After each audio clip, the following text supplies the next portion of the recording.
ನಾನು ನಿನ್ಗೆ ತಾಯಿ ಸ್ಥಾನದಲ್ಲಿ ಇರ್ತೀನಿ ಅಂತ ಅವತ್ತೇ ಹೇಳಿದ್ನಲ್ಲಮ್ಮ.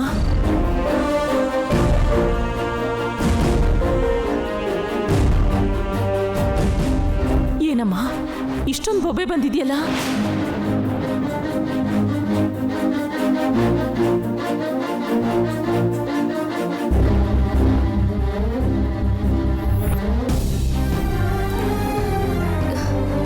ಅತ್ತೆ.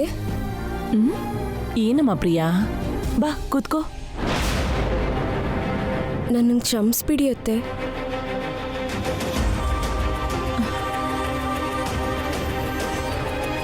ನಿನ್ನೆನ್ನ ಕ್ಷಮಿಸೋದಿಕ್ಕೆ ನೀನೇನು ತಪ್ಪು ಮಾಡಿದ್ಯಮ್ಮ? ಎಲ್ಲರಿಗೂ ಗೊತ್ತಾಗೋ ಹಾಗೇನು ತಪ್ಪು ಮಾಡಿಲ್ಲ ಅತ್ತೆ. ಆದರೆ ನಿಮ್ಮ ಬಗ್ಗೆ, ಸಾಹೇಬ್ರ ಬಗ್ಗೆ ಮನಸ್ಸಲ್ಲಿ ಏನೇನೋ ಅಂದ್ಕೊಂಡು ತಪ್ಪು ಮಾಡಿಬಿಟ್ಟೆ. ನಮ್ಮ ಬಗ್ಗೆ ತಪ್ಪಾಗಿ ಯೋಚನೆ ಮಾಡಿದ್ಯಾ? ಯಾಕೆ?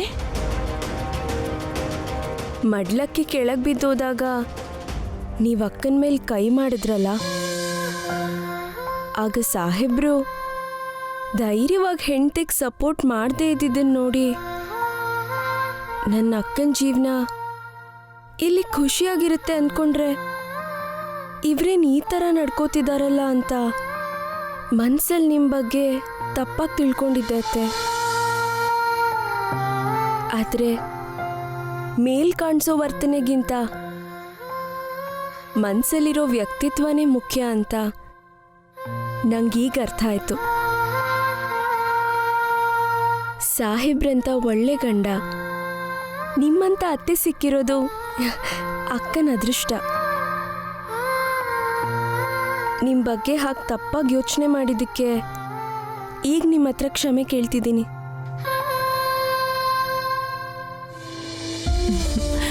ಹುಚ್ಚುಡ್ಗಿ, ನನ್ನ ಸೊಸೆ ಮೇಲೆ ನನಗೆ ಅಧಿಕಾರ ಇದೆ ಅಂತಾನೆ ಅವಳ ಮೇಲೆ ಕೈ ಮಾಡಿದೆ. ಅವಳನ್ನ ಮಗಳು ಅಂತ ಭಾವಿಸಿರೋದಕ್ಕೇನೆ ಅವಳಿಗೆ ಸಮಾಧಾನ ಮಾಡಿದೆ. ನಮ್ಮವರು ಅನ್ನೋ ಭಾವನೆ ಮನಸ್ಸಲ್ಲಿದ್ರೆ ಅವ್ರ ಹತ್ರ ಪರಿಸ್ಥಿತಿಗಳಿಗೆ ತಕ್ಕ ಹಾಗೆ ನಡ್ಕೊಳ್ಳೋ ಅಧಿಕಾರನೂ ಇರುತ್ತೆ.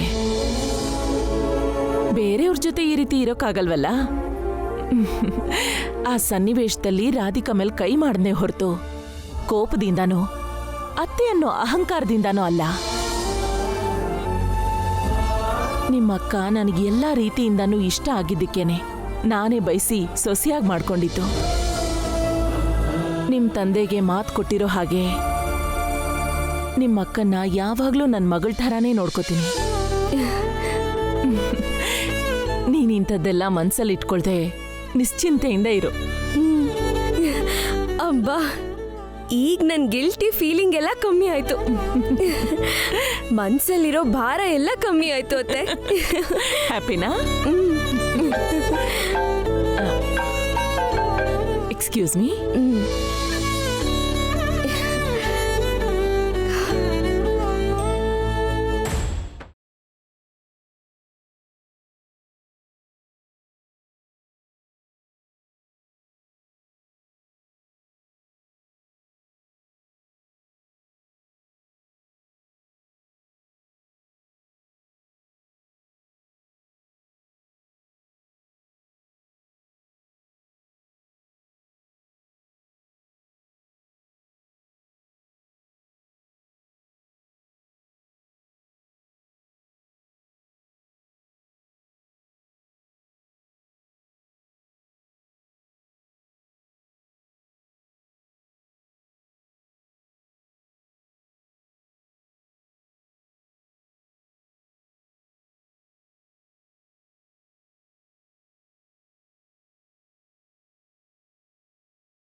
ಸದ್ಯ ಬಂದ್ಯಲ್ಲ, ನೀನಿನ್ನೂ ಬಂದಿಲ್ಲ ಅಂತ ನಂಗೆ ಫುಲ್ ಟೆನ್ಷನ್ ಆಗೋಗಿತ್ತು.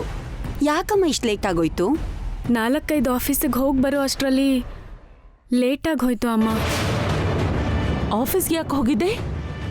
ಇಷ್ಟೊತ್ತಾದ್ರೂ ಮನೆಗೆ ಬರೋದು ಯಾಕೆ ಲೇಟ್ ಆಯ್ತು? ಅಷ್ಟಕ್ಕೂ ಏನಿದೆಲ್ಲ? ಕೆಲಸಕ್ಕೋಸ್ಕರ ಇಂಟರ್ವ್ಯೂ ಅಟೆಂಡ್ ಮಾಡಿ ಬಂದೆ ಅತ್ತೆ. ಕೆಲ್ಸಕ್ಕೋಸ್ಕರನಾ? ಹೌದು ಅತ್ತೆ. MBA ಕಂಪ್ಲೀಟ್ ಮಾಡಿದ್ದೀನಿ. ಸುಮ್ಮನೆ ಸೋಂಬೇರಿಯಾಗಿ ಕೂತ್ಕೋತಿದ್ದೀನಿ.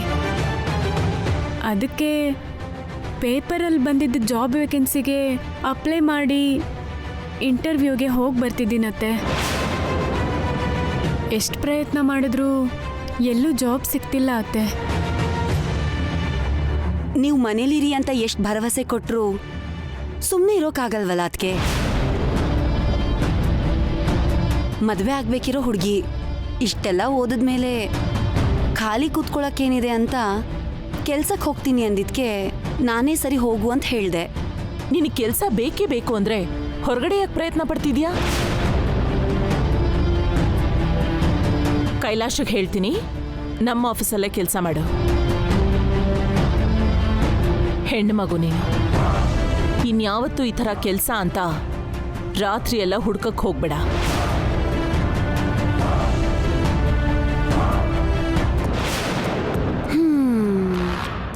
ಭಾವನ್ ಕಂಪ್ನಿಲಿ ನನಗೆ ಜಾಬ್ ಸಿಗೋದಕ್ಕೆ ನಾವು ಮಾಡಿದ ಪ್ಲ್ಯಾನ್ ಸಕ್ಸಸ್ ಆಯಿತು. ನಮಗಿದೆಲ್ಲ ಮುಖ್ಯ. ಆಫೀಸಿಗೆ ಸೇರಿದ ಕೂಡಲೇ ಸರಿಯಾದ ಪ್ಲಾನನ್ನು ಮಾಡಿ ನಿನ್ನ ಭಾವನ್ನ ಬುಟ್ಟಿಗೆ ಹಾಕೋ.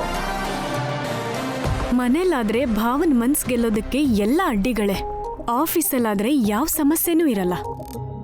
ನಿಧಾನಕ್ಕೆ ಭಾವಂಗ್ ಹತ್ರ ಆಗಿ ಸ್ವಂತ ಮಾಡ್ಕೋತೀನಿ.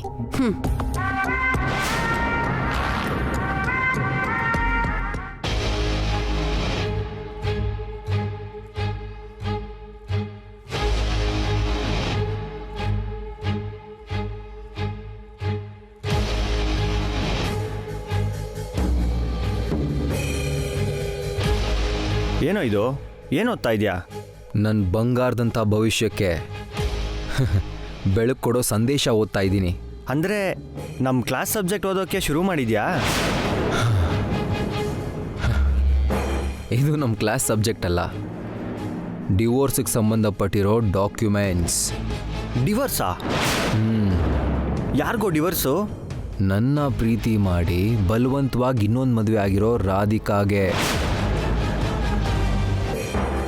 ರಾಧಿಕಾಗೆ ಯಾಕೋ ಡಿವೋರ್ಸು? ನಿನ್ಗೇನು ತಲೆ ಕೆಟ್ಟಿದ್ಯಾ?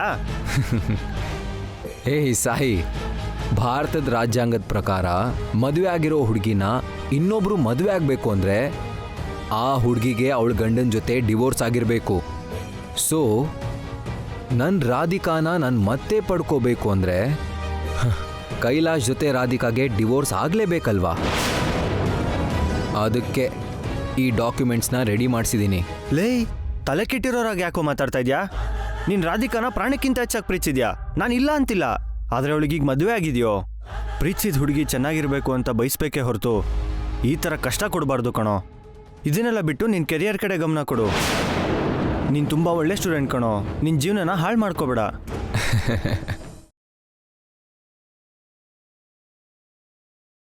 ನಾನು ತುಂಬ ಒಳ್ಳೆ ಪ್ರೇಮಿನೂ ಹೌದು. ರಾಧಿಕಾ ನನ್ನ ಸ್ವಂತ ಆಗಲಿಲ್ಲ ಅಂದರೆ ನನ್ನ ಜೀವನನೇ ನಾಶ ಆಗ್ಬಿಡುತ್ತೆ. ಲೇ, ನಿಂಗೆ ಹೆಂಗೆ ಹೇಳಿದ್ರೆ ಅರ್ಥ ಆಗುತ್ತೋ? ನಾನೂ ಅದನ್ನೇ ಕೇಳ್ತಿರೋದು. ನನ್ನ ಪ್ರೀತಿ ಎಷ್ಟು ದೊಡ್ಡದಂತ ನಿನಗೆ ಹೇಗೆ ಹೇಳಿದ್ರೆ ಅರ್ಥ ಆಗುತ್ತೋ? ರಾಧಿಕಾಗೆ ಬಲವಂತವಾಗಿ ಈ ಮದುವೆ ಮಾಡಿಸಿದ್ದಾರೆ. ಅವಳಲ್ಲಿ ಸಂತೋಷವಾಗಿಲ್ಲ. ಅದಕ್ಕೆ ಡಿವೋರ್ಸ್ಗೋಸ್ಕರ ಈಗಲಿಂದಾನೇ ಪ್ರಿಪೇರ್ ಮಾಡ್ತಿದ್ದೀನಿ. ಲೇ ಅಮರ್, ನೀನು ಈ ಥರ ಎಲ್ಲ ಮಾಡಿದ್ರೆ ನೀನಿಂದ ಅತ್ತೆ ಮನೇಲಿರೋ ರಾಧಿಕಾ ತುಂಬ ಪ್ರಾಬ್ಲಮ್ಸ್ನ ಫೇಸ್ ಮಾಡ್ತಾಳೆ ಕಣೋ. ಅವ್ರ ಪೇರೆಂಟ್ಸ್ ಮರ್ಯಾದೆ ಹಾಳಾಗುತ್ತೋ. ನೀನು ಲವ್ ಫೇಲ್ ಆಗಿದೆ ಅನ್ನೋ ಆವೇಶದಲ್ಲಿ ಮಾತಾಡ್ತಿದ್ಯಾ ಹೊರತು ಇದರಿಂದ ಆಗೋ ಪರಿಣಾಮಗಳ ಬಗ್ಗೆ ನೀನು ಯೋಚನೆನೇ ಮಾಡ್ತಾ ಇಲ್ಲ ಕಣೋ. ನೋಡು ಸಾಯಿ, ನೀನು ನನ್ನ ಫ್ರೆಂಡ್. ನೀನು ಈ ಥರನೇ ರಾಧಿಕಾಗೆ ಸಪೋರ್ಟ್ ಮಾಡಬೇಕು ಅಂದ್ಕೊಂಡ್ರೆ ನನ್ನ ಫ್ರೆಂಡ್ಶಿಪ್ನ ಈಗಿಂದೀಗಲೇ ಮರ್ತುಬಿಡು. ಇನ್ಯಾವತ್ತೂ ನನ್ನ ಕಣ್ಣಿಗೆ ಕಾಣಿಸ್ಬೇಡ. ನಾನು ಚೆನ್ನಾಗಿರಬೇಕು ಅಂತ ನಿನಗಾಸೆ ಇದ್ರೆ ನನ್ನ ರಾಧಿಕನ್ ನಾನು ಪಡ್ಕೊಳ್ಳೋದಕ್ಕೆ ಹೆಲ್ಪ್ ಮಾಡು. ಅದು ಹಾಗಲ್ವೋ? ಏಯ್, ಇನ್ನೇನೂ ಮಾತಾಡಬೇಡ. ನಮ್ಮ ಫ್ರೆಂಡ್ಶಿಪ್ಪಾ ಅಥವಾ ರಾಧಿಕಾಗೆ ಸಪೋರ್ಟಾ ಯಾವುದಾದ್ರೂ ಒಂದನ್ನು ಡಿಸೈಡ್ ಮಾಡು. That's it.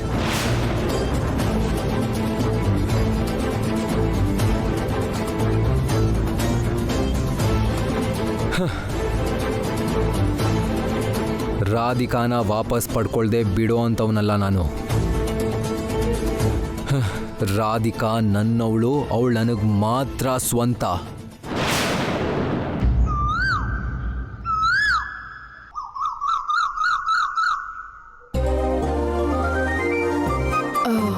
ಕೈಲಾಶ್ ಅವರೇ, ಕೈಲಾಶ್ ಅವರೇ,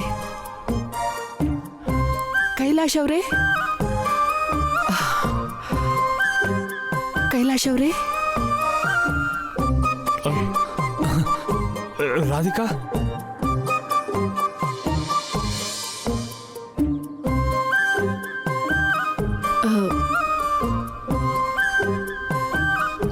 ಕಾಫಿ. Thank you. ನೀವ್ಯಾಕೆ ತರಕ್ ಹೋದ್ರಿ? ಸ್ವಲ್ಪ ರೆಸ್ಟ್ ಮಾಡೋದಲ್ವಾ? ಪರವಾಗಿಲ್ಲ, ನಂಗೆ ಪೂರ್ತಿಯಾಗಿ ವಾಸಿಯಾಗಿದೆ. ವಾಸಿಯಾಗಿದ್ಯಾ? ಎಸ್, ಫೀವರ್ ಇಲ್ಲ. ಹೌದು, ನೀವು ಫ್ರೆಶ್ ಅಪ್ ಆಗಿ ನಾನು ಅಷ್ಟರೊಳಗೆ ಟಿಫಿನ್ ರೆಡಿ ಮಾಡ್ತೀನಿ. Okay, thanks for the coffee.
ನಮ್ಮ ಆಫೀಸಲ್ಲೇ ಯಾವ್ದಾದ್ರೂ ಕೆಲ್ಸ ಕೊಡು.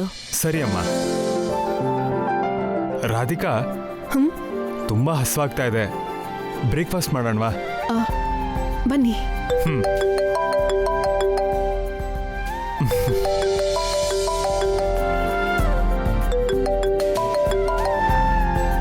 ಹಲೋ.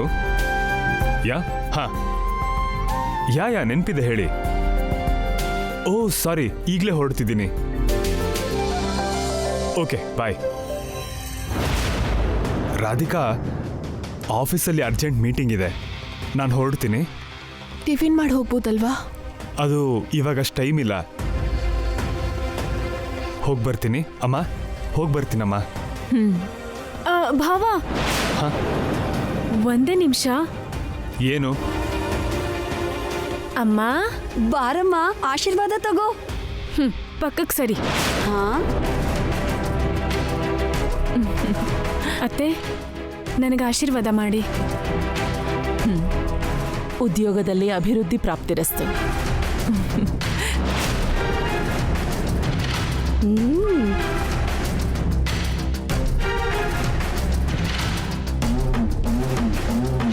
ಬರ್ತೀನಿ. ಭಾವ, ಹೋಗೋಣವಾ?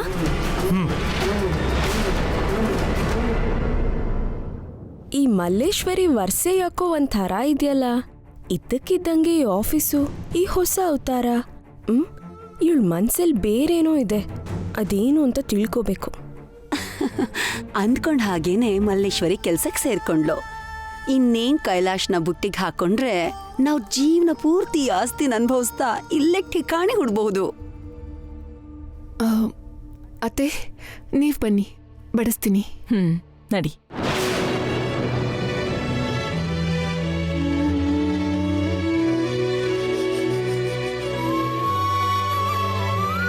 ಕೈಲಾಶ್ ಅವರು ಹಸಿವಾಗ್ತಿದೆ ಎಂದು ಟಿಫಿನ್ ಮಾಡ್ತೇನೆ ಹೊರಟೋದ್ರು.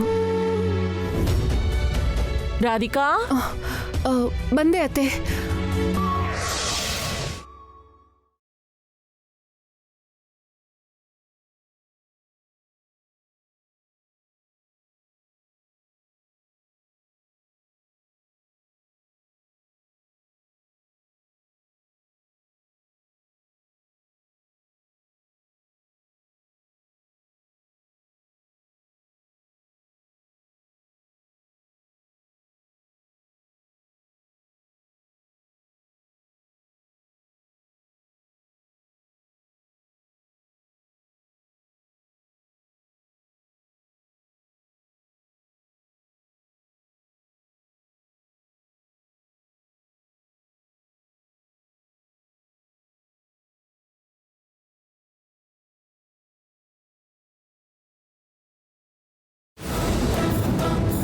ನನ್ನ ಕ್ಯಾಬಿನ್ ಕೂಡ ನನ್ನ ಭಾವನ್ ಕ್ಯಾಬಿನ್ ಪಕ್ಕದಲ್ಲೇ ಅಲ್ವಾ? ಇಲ್ಲ ಮೇಡಮ್, ನೀವು ಬನ್ನಿ ಬನ್ನಿ ಮೇಡಮ್, ಈ ಕಡೆ.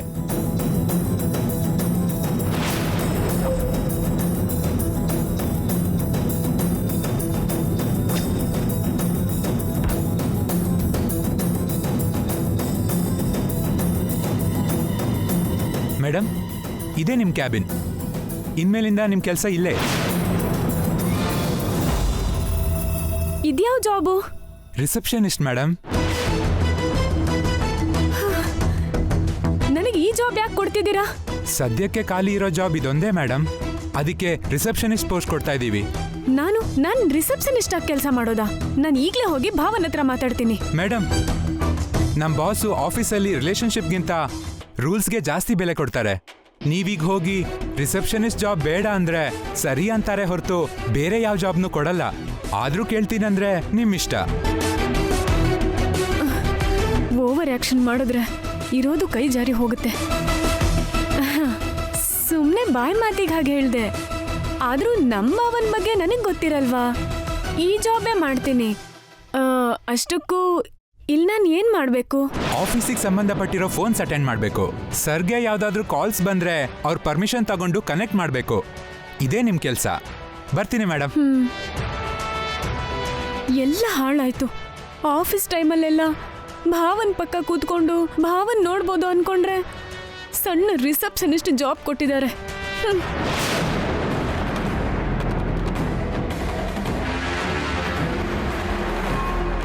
ಹಾಗೆ ನೋಡಕ್ ಹೋದ್ರೆ ಇದು ಕೂಡ ಒಂಥರ ಒಳ್ಳೇದೆ. ಫೋನ್ ಬಂದ ಪ್ರತಿ ಸಲ ಆ ನೆಪದಲ್ಲಿ ಭಾವನ ನೋಡ್ಬೋದು, ಅವ್ರ ಜೊತೆ ಮಾತು ಆಡ್ಬೋದು.